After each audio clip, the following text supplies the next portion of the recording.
اے انسان، ایک ایسا وجود ہے جسے خدا نے آج تک باقی رکھا۔ یہ وجود تمہاری زندگیوں میں خیر لائے گا، برکت لائے گا۔ آج ہر مومن خود سے سوال کرے یہ کس کا وجود ہے جسے خدا نے آج تک باقی رکھا؟ کسی اور کو پتہ ہو یا نہ ہو، لیکن مکتب اہل بیت کے چاہنے والے کو پتہ ہے کہ وجود امام زمانہ عجل اللہ تعالی فرجہ الشریف، یہ مولا کا وجود ہے جسے خدا نے ہزارہ سال گزر گئے، ابھی تک یہ وجود باقی ہے۔ فرمایا یہ وجود تمہاری زندگیوں میں خیر لائے گا، یہ وجود تمہاری زندگیوں میں برکت لائے گا۔ آج مومن دل پہ ہاتھ رکھ کے واللہ یہ بتائے کہ آج ہم میں سے ہر بندہ امام زمانہ کو مانتا ہے۔ وہ کون سا شیعہ ہے جو وجود امام زمانہ پر ایمان نہ رکھے؟ لیکن وہ وعدہ جو قرآن نے دیا کہ جس نے بھی اس وجود کو مانا، اللہ اس کی زندگی میں خیر لائے گا، اللہ اس کی زندگی میں برکت لائے گا۔ آج مومن اپنے گریباں میں جھانک کر دیکھے، کیا میرے گھروں میں سکون ہے؟ کیا میرے دل میں وہ اطمینان ہے جس کا وعدہ پروردگار عالم نے دیا ہے؟ جبکہ خدا نے کہہ دیا جو بھی ولی کو مانے گا، جو بھی وقت کے امام کی ولایت کو مانے گا، اللہ اس کی زندگی میں خیر بھی لاتا ہے، اللہ اس کی زندگی میں سکون بھی لاتا ہے۔ اب یہاں پہ کیونکہ خیر اور سکون کی ڈیفینیشن ہمارے ذہنوں میں الگ ہے، تو مومن یہ سمجھتا ہے کہ جس نے امام زمانہ کو مانا اس کی زندگی میں خیر ہوگا۔ آج عام سے مومن کو اٹھائیے مجمع میں سے اور پوچھئے خیر کی ڈیفینیشن کیا ہے؟ خیر کہتے کس کو ہیں؟ کہتا ہے خیر کا مطلب یہ ہے کہ میں مالدار ہو، خیر کا مطلب یہ ہے زیادہ اولاد ہو، خیر کا مطلب یہ ہے کہ نیو رضویہ میں گھر ہو 400-500 گز کا، خیر کا مطلب یہ ہے گھر میں 4 گاڑیاں کھڑی ہوں۔ تو اگر خیر کا مطلب اور مراد یہ ہے تو سب سے زیادہ خیر تو انگریزوں کے پاس ہے، جن کے گھر بھی بڑے، جن کی گاڑیاں بھی زیادہ۔ اگر خیر کا مطلب یہ ہے تو سب سے زیادہ خیر تو آپ کے سیاستدانوں کے پاس ہے، جو جب چلتے ہیں تو 10-10 گاڑیاں ساتھ میں، بڑے بڑے بنگلو بھی ان کے پاس، باڈی گارڈ بھی ان کے پاس، دولت بھی ان کے پاس، حکومت بھی ان کے پاس، شہرت بھی ان کے پاس، مقام بھی ان کے پاس، مال بھی ان کے پاس۔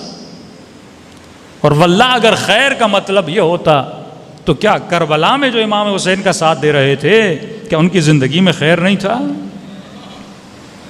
کربلا میں کیا تھا ہور کے پاس؟ کربلا میں کیا تھا جناب زہیر کے پاس؟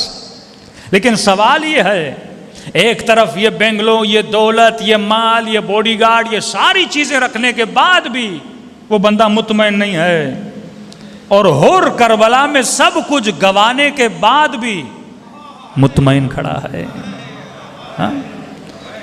خیر کوئی باہر کی چیز کا نام نہیں ہے، سکون کوئی باہر کی چیز کا نام نہیں ہے، سکون اندر کی چیز کا نام ہے۔ مثال دے رہا ہوں، آپ کو فون آیا بھائی آپ کے بچے کا ایکسیڈنٹ ہو گیا، خدا نخواستہ، ابھی آپ کو یہ نہیں پتا کہ مائنر ایکسیڈنٹ ہوا یا میجر ایکسیڈنٹ ہوا ہے، بس ایک فون لگی، ایک میسج آ گیا بچے کا ایکسیڈنٹ ہو گیا۔ جیسے پتا چلا فوراً دل جو ہے دھڑکنا شروع ہو جاتا ہے، اسٹریس انسان کی باڈی میں آ جاتا ہے، پریشانی انسان کی باڈی میں آ جاتی ہے۔ تو اس کا مطلب جو سکون ہے وہ باہر کی چیز کا نام نہیں ہے، سکون اندر کی چیز کا نام ہے۔ جیسے آپ کو پریشانی آتی ہے فوراً مضطرب کیا ہوتا ہے؟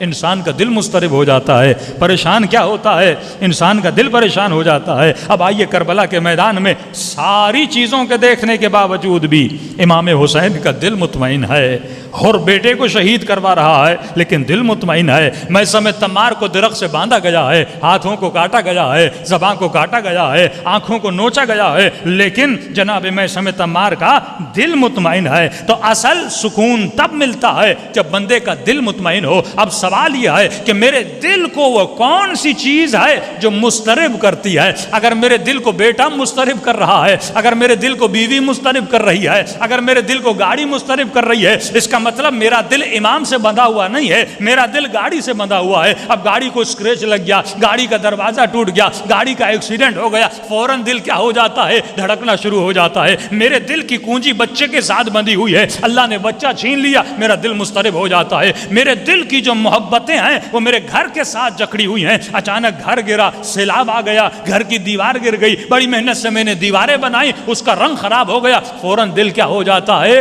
مضطرب ہو جاتا ہے. تو سوال یہ ہے وہ کون سی چیز ہے جو تمہارے دل کو دھڑکا رہی ہے؟ اگر دل امام زمانہ کی محبت میں دھڑک رہا ہے یہ دل مطمئن رہے گا, لیکن اگر دل دنیا کی محبت میں دھڑک رہا ہے یہ دل ہمیشہ مضطرب رہے گا. کیوں؟ کیونکہ دنیا کو بقا نہیں ہے, دنیا کو فنا ہے. حسین سے حسین عورت سے شادی کر لو, دل خوش, کیونکہ دل کو حسن پسند ہے. دل بڑا خوش ہے کیونکہ حسین خاتون سے شادی ہو گئی, اور خدا نہ خواستہ کوئی ایسی بیماری ہو گئی, کوڑ کی بیماری ہو گئی, اس کا حسن چلا گیا, چمڑی خراب ہو گئی, دل کیا ہو جائے گا؟ مضطرب ہو جائے گا, کیونکہ اس نے حسن کی وجہ سے شادی کی تھی. جیسے حسن گیا دل مضطرب ہو گیا. بندہ بڑا پریشان ہے, نوکری مل جائے, نوکری مل جائے. اب اس کو 50,000 تنخواہ والی, 60,000 تنخواہ والی نوکری مل گئی. اب اس کا دل کیا ہے؟ بڑا مطمئن ہے, بڑا خوش ہے. لیکن جیسے کوئی افسانہ ہوا, اس کی نوکری اس کے ہاتھ سے نکل گئی, دل کیا ہو گیا؟ مضطرب ہو گیا. مطلب تمہارا دل جو ہے وہ تمہارے امام کے اشاروں پہ نہیں چل رہا, وہ دنیا کی محبت کے اشاروں میں چل رہا ہے. تو اگر سکون اور اطمینان چاہتے ہو, جب تک دل کی کنجی, جب تک تمہارے دل پر ولی خدا کی حکومت نہیں ہوگی, تب تک تمہارے وجود میں سکون نہیں آ سکتا. صلوات پڑھے محمد و آل محمد.